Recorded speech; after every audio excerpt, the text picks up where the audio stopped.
जय हिंद हमारे सभी अग्निवीर को। तो आई होप आप सब अपने अग्निवीर की तैयारी बहुत अच्छे से कर रहे होंगे। तो जो आज का वीडियो है वो है Indian army formation and structure के ऊपर। अभी तक आपने देखा कि इंडियन आर्मी के क्या क्या कंपोनेंट्स हैं, इंडियन आर्मी कितने यूनिट्स में डिवाइडेड है, कितने रेजिमेंट्स में डिवाइडेड है, क्या क्या वेपन्स इंडियन आर्मी यूज़ करती है। बट क्या आपको पता है कि इंडियन आर्मी का फॉर्मेशन एंड स्ट्रक्चर क्या है? नहीं पता तो इस वीडियो को एंड तक ज़रूर देखें। और आप हमारी बाकी वीडियोज़ को भी लाइक करें, कमेंट करें, चैनल को सब्सक्राइब ज़रूर करें, सो दैट आप अग्निवीर भर्ती से रिलेटेड सभी अपडेट से जुड़े रहें। और अगर आपको अग्निवीर बनना है तो आपको पता है आपको कहाँ आना है। आपको आना है agniveeronline.com। यहाँ आपकी हेल्प के लिए मिलेंगे आपको e books, books, model papers जैसे कई सारे रिसोर्सेज जो कि आपको अग्निवीर बनने में डेफिनेटली हेल्प करने वाले हैं। तो चलिए शुरू करते हैं आज का वीडियो। सबसे पहली चीज़ जो मैं बताना चाहूँगा कि इंडियन आर्मी को 1895 में 1 अप्रैल 1895 में सुभाष चंद्र बोस द्वारा स्टार्ट करा गया था, जिसका इनिशियली नाम था आज़ाद हिंद फौज। ठीक है। और ऑफिशियली इंडियन आर्मी 1947 में जब इंडिपेंडेंस हमें मिली तो उसके बाद ऑफिशियल हो गया कि ये हमारी इंडियन आर्मी है, जिसका हेडक्वार्टर है अब न्यू दिल्ली में। ठीक है। जो इसको हेडक्वार्टर को कमांड करते हैं हमारे chief of the army staff, जो कि ओवरऑल रिस्पॉन्सिबल होते हैं इंडियन आर्मी के कंडक्ट के लिए। ठीक है। जो प्रेसिडेंट ऑफ इंडिया होते हैं वो होते हैं सुप्रीम कमांडर तीनों डिफेंस फोर्सेस के, आर्मी, नेवी, एयरफोर्स, तीनों के सुप्रीम कमांडर होते हैं हमारे प्रेसिडेंट साहब। ठीक है।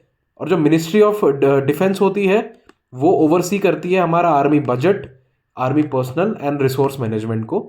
एंड जैसे कि मैंने आपको बताया chief of the army staff जो होते हैं हमारे, वो ओवरऑल देखते हैं इंडियन आर्मी के करिकुलम को। ठीक है। तो अब बात करते हैं फील्ड फॉर्मेशंस की। देखो, फील्ड फॉर्मेशन का क्या होता है कि जब इंडियन आर्मी कहीं भी डिप्लॉय होती है, ठीक, कहीं भी आप जैसे देखते हो अपने आसपास, आपके घरों के आसपास कैंटोनमेंट्स होते हैं, है ना। तो कभी आपने सोचा है कि वो कैंटोनमेंट कैसे मतलब क्या उनका बनने का क्या तरीका है, प्रोसेस क्या है, कि मतलब कितने लोग इसके अंदर रहते होंगे, है ना कभी तो आपके दिमाग में ये चीज़ आई ही होगी। तो ये मैं बताता हूँ। इनको बोलते हैं फील्ड फॉर्मेशंस। ठीक है। छोटे से बड़ा हम स्टार्ट करते रहेंगे। सबसे पहला होता है सेक्शन। ठीक है। सेक्शन मिलिट्री का सबसे छोटा एक अंग होता है। ठीक है। जिसमें कि 10 से 12 सोल्जर्स होते हैं आपके। ठीक। इसको कमांड करता है एक एनसीओ, जो कि होता है नॉन कमीशन ऑफिसर। ठीक है। और मेजरली ये आपका सार्जेंट या हवलदार, मतलब नायक या फिर हवलदार रैंक के लोग होते हैं हमारे इंडियन आर्मी के, वो इसको कमांड करते हैं। ठीक है। सेक्शन में हुए आपके 10 से 12 लोग, यहाँ पे देखिए 2 करके दिखाया, मतलब छोटी नफरी को यहाँ पे दिखाया हुआ है। फिर आता है आपका प्लेटून। ठीक है जी। जो प्लेटून होती है वो सेक्शन के ऊपर होती है। ठीक है। ऊपर एज इन उसमें ज़्यादा लोग होते हैं। तो जो एक प्लेटून होती है, प्लेटून में होते हैं आपके 32 ट्रूप्स। ठीक है। एक प्लेटून बनती है आपकी 4 सेक्शन को मिला के, और इसको कमांड करता है एक जूनियर कमीशन ऑफिसर या फिर एक कमीशन ऑफिसर जो कि लेफ्टिनेंट रैंक के होते हैं। ठीक है। ये समझ गए आप। अब होता है तीसरा बैटरी। बैटरी मेजरली यूज होता है आपके जो आर्टिलरी यूनिट्स होती है उनमें बैटरी वर्ड को यूज करा जाता है। इसमें भी 3 से 4 सेक्शंस होते हैं। तो मेजरली अगर आर्टिलरी यूनिट को आप बता रहे हो तो आप बताओगे बैटरी करके, अगर आप इन्फेंट्री यूनिट को बता रहे हो तो आप बताओगे प्लेटून करके। ठीक है। कुछ डिफरेंस नहीं है इन दोनों में, सेम चीज़ है। अब तीसरा है आपका कंपनी। ठीक है। अब जो कंपनी होती है, कंपनी को कमांड करता है एक कमीशन्ड ऑफिसर, जिसका रैंक होता है आपका मेजर या कैप्टन लेवल का। ठीक है। इसमें होती है 4 प्लेटून्स। अब 4 प्लेटून्स का मतलब 32, अगर 4 सेक्शंस, आप 32 ट्रूप्स आपके एक प्लेटून के अंदर है। ठीक है। 32 ट्रूप मतलब 4 सेक्शंस, तो उस हिसाब से आप लगा लीजिए कंपनी के अंदर कितने होंगे। टोटल मिला के हो गए आपके 120 सोल्जर। ठीक है। मतलब 4 प्लेटून्स हो गई आपकी। अब कंपनी से ऊपर आती है आपकी बटालियन। ठीक है। जब मैं बात करता हूँ बटालियन की, बटालियन को कमांड करता है एक कमीशन्ड ऑफिसर, जिसका रैंक होता है फुल कर्नल। कर्नल होते हैं ना इंडियन आर्मी के, वो किसको रैंक वो लीड करते हैं, वो करते हैं एक पूरी बटालियन को। अब बटालियन में क्या होता है, 4 से 6 होती है राइफल कंपनीज। ठीक है। ये देखो कंपनी मैंने बताया ना, तो इसके अंदर 4 से 6 कंपनीज होती हैं।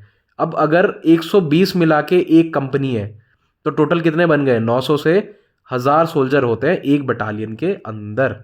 ठीक है।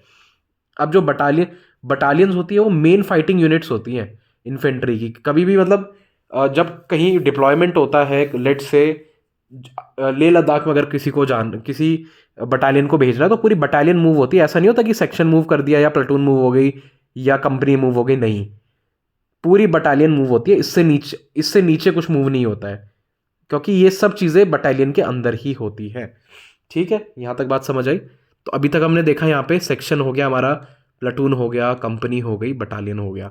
अब हम देखेंगे इससे ऊपर की हायरार्कीज। अब जो इससे ऊपर की हायरार्कीज होती हैं वो बहुत बड़ी बड़ी एस्टैब्लिशमेंट्स होती हैं, देखते हैं वो क्या होती हैं। अब होता है इसके ऊपर ब्रिगेड। ठीक है, अब brigade Indian army is usually made of 3 infantry battalions. जब 3 इन्फेंट्री बटालियंस को हम जोड़ देते हैं तो एक ब्रिगेड बनती है। ठीक है, जिसमें कि अराउंड 3,000 कॉम्बैट ट्रूप्स होते हैं आपके, और सपोर्टिंग आर्म्स भी होती हैं। अब ये सपोर्टिंग आर्म्स क्या होती है मैं आपको अभी आगे वीडियो में बताऊंगा। ठीक है, तो 3 इन्फेंट्री बटालियंस इसमें है, ऑलमोस्ट 3,000 कॉम्बैट ट्रूप्स होते हैं आपके, और सपोर्टिंग आर्म्स होती है। ठीक है, अब इसको कमांड कौन करता है? इसको कमांड करता है ब्रिगेडियर लेवल का बंदा।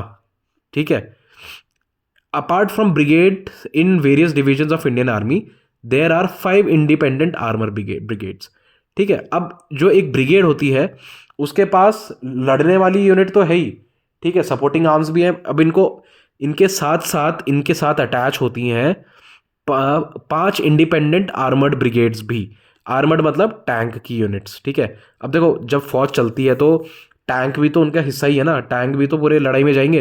तो ऐसे ही उनके साथ 5 आर्मर्ड ब्रिगेड जोड़ दी जाती हैं, एक पैराशूट की ब्रिगेड जोड़ी जाती है, 7 इंडिपेंडेंट इन्फेंट्री ब्रिगेड्स जोड़ी जाती हैं।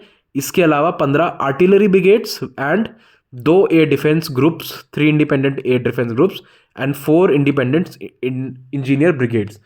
ऑल इन ऑल एक जो ब्रिगेड होती है ना वो मिक्स होता है आपका पूरी 3 बटालियंस में, उसमें जुड़ जाती हैं। उसमें आपके आर्मर्ड मतलब टैंक्स उसमें जुड़ जाते हैं, आर्टिलरी मतलब उसमें गन्स, आपकी आर्टिलरी गन्स उसमें आपको दी जाती हैं। इसके साथ साथ एयर डिफेंस के भी आपको साधन दिए जाते हैं। तो ऑल इन ऑल ब्रिगेड एक, जैसे मैंने आपको बताया, एक बड़ा इस्टेब्लिशमेंट होता है। जहाँ पे भी ब्रिगेड लेवल का इस्टेब्लिशमेंट होता है वहाँ पे ये सब आपको मिलेंगे। लेट से अगर आप रहते हो अंबाला में, अंबाला में मान लीजिए एक ब्रिगेड है, तो वहाँ की ब्रिगेड में खाली इंडियन आर्मी के सोल्जर आपको घूमते नहीं दिखेंगे। वहाँ पे सोल्जर्स के साथ साथ आपको टैंक्स की यूनिट भी दिखेंगी, आपको गन्स की यूनिट भी दिखेंगी। जब मैं बात कर रहा हूँ गन्स की या आर्टिलरी गन्स की बात कर रहा हूँ मैं, बोफोर्स की, तो वो भी आपको वहाँ दिखेंगे। एयर डिफेंस के आपको मशीनरी वहाँ पे दिखने को मिलेगी। तो ऐसे करके ये होता है आपका पूरा एक ब्रिगेड होता है। अब इसके बाद आता है डिवीजन, डिव जिसको कहते हैं। जो डिवीजन होता है उसमें अराउंड 10 से 15,000 सोल्जर्स होते हैं, और इसके अलावा 8,000 सपोर्ट एलिमेंट्स होते हैं आपके पास। सपोर्ट एलिमेंट्स के बारे में मैंने आपको बताया, मैं आगे बताऊंगा। ठीक है, इसके अलावा इसमें जो डिवीजन होती है वो 3-4 ब्रिगेड्स मिलके होती हैं। ठीक है, अब मैंने आपको बताया था एक ब्रिगेड में 3,000 कॉम्बैट ट्रूप्स होते हैं, तो जो डिवीजन है उसमें 3 से 4 होती है, तो मतलब बन गया आपका 10 से 15,000 सोल्जर्स। ठीक है, इसको कमांड कौन करता है? जीओसी, जिसको कहा जाता है जनरल ऑफिसर कमांडिंग रैंक, और इसका रैंक होता है मेजर जनरल का। ठीक है, इंडियन आर्मी में अभी करंटली 37 डिवीजन्स है, जिसमें कि 18 इन्फेंट्री डिवीजन है, 3 आर्मर्ड डिवीजन्स है, 4 रैपिड जिसको हम कहते हैं recognised army plains infantry divisions, action divisions, 2 artillery divisions and 10 mountain divisions है। ठीक, और अब last and but not the least जिसको कहते हैं कमांड। हमने देखा था ना 7 कमांड्स है इंडियन आर्मी की, पिछली वीडियो मैंने आपको बताया था। अगर वो वीडियो आपने नहीं देखा तो आप यहाँ ऊपर आई बटन में जाके उस वीडियो को देख सकते हो, वहाँ भी हमने आपको सभी कमांड्स के बारे में पूरा डिटेल में बताया हुआ है। ठीक, अब कमांड्स इंडियन आर्मी की जैसे हमने आपको बताया था 7 कमांड्स होती है। इनको लीड करते हैं लेफ्टिनेंट जनरल रैंक के हमारे जो अधिकारी होते हैं, और मेजरली ये लोग कहाँ बैठे होते हैं? Indian army headquarters new Delhi में।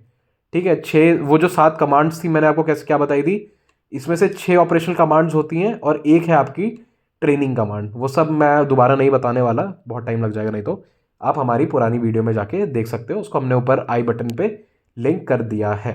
ठीक है, अब बात करते हैं जो मैं आपको बता रहा था कि कितने तरीके के सपोर्टिंग आर्म्स होते हैं हमारे। अभी मैं सपोर्टिंग आर्म बहुत कर रहा था पीछे। अब क्या होता है सपोर्टिंग आर्म, मैं वो आपको बताता हूँ। अब जो इंडियन आर्मी का स्ट्रक्चर है वो 3 हिस्सों में बटा हुआ है, combat arms, combat support arms and supporting arms.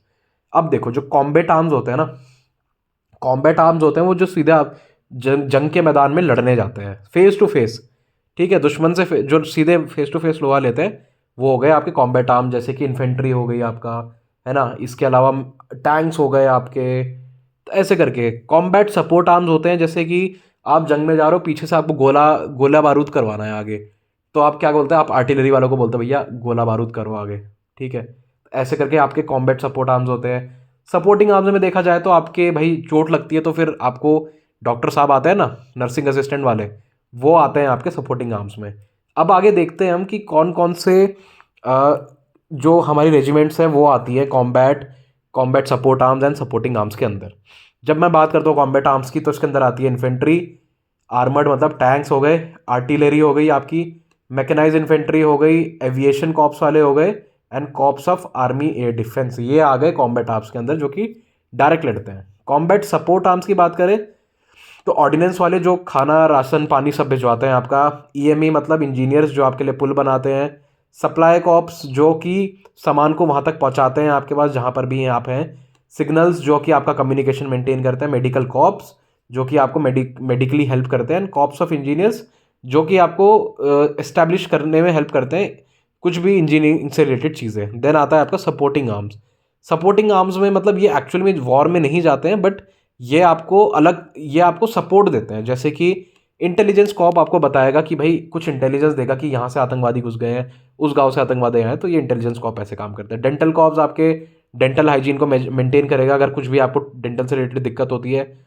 CMP जो होती है सेना मिलिट्री पुलिस, ये आपको आपके जो कंटोनमेंट्स होते हैं उनके अंदर डेकोरम मेंटेन करने में हेल्प करती है। आर्मी एजुकेशन कॉप्स आपको आर्मी से रिलेटेड जो भी पढ़ाई लिखाई है उसमें हेल्प करती है।